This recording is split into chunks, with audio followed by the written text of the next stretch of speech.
Hi there, I am Alex Cunningham, and I will walk you through this Shopify tutorial step by step. Want to let someone help you manage your Shopify store, but not sure how to give them the right access? In this quick step-by-step tutorial, I'll show you exactly how to grant someone access to your Shopify store, while keeping your business safe and your information secure. By the end of this video, you'll know how to add a new user, choose what they can and can't see, and send them an invite to join your team. Let's get started by heading straight into your Shopify store. First, log into your Shopify dashboard. That's your store's main command center. It might sound basic, but always make sure you're on the correct store if you manage more than one.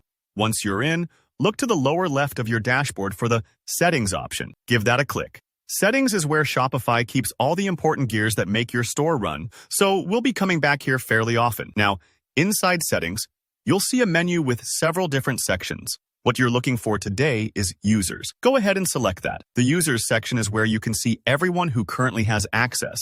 Plus, it's where you'll be able to add someone new. Think of this area as the guest list to your store. It's how you control who gets in and what rooms they can enter. All right, here's where things get a bit more interesting. Click on Roles.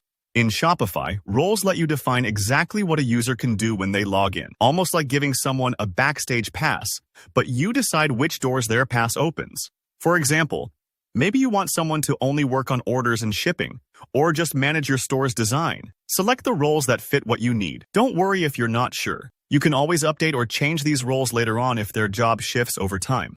Once you've picked the right roles, click Add Role. Now you'll have the chance to further personalize this access.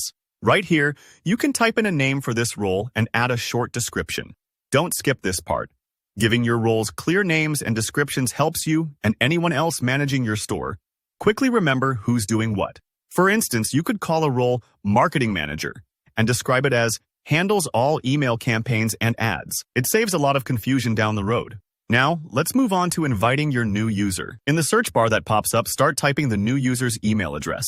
It's important to double-check this to avoid sending sensitive information to the wrong person. We've all mistyped an email before, so take a second to verify it. After entering the email, you'll get to set permissions.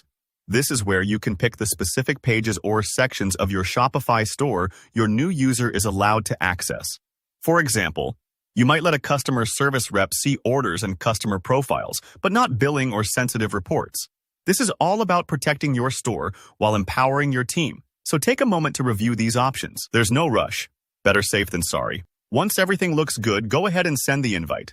Your new team member will get an email with instructions to join your store. They'll just have to accept the invite and set up their own login. If they don't see the email right away, tell them to check their spam or junk folder, as those invites sometimes sneak past the inbox. And that's really it. You've now successfully given someone access to your Shopify store, tailored exactly to what they need to do.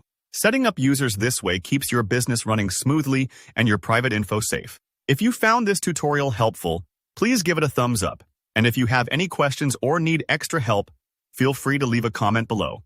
I'm always happy to help out. And don't forget to subscribe for more straightforward step-by-step Shopify tutorials just like this one. Thanks for watching and good luck with your store.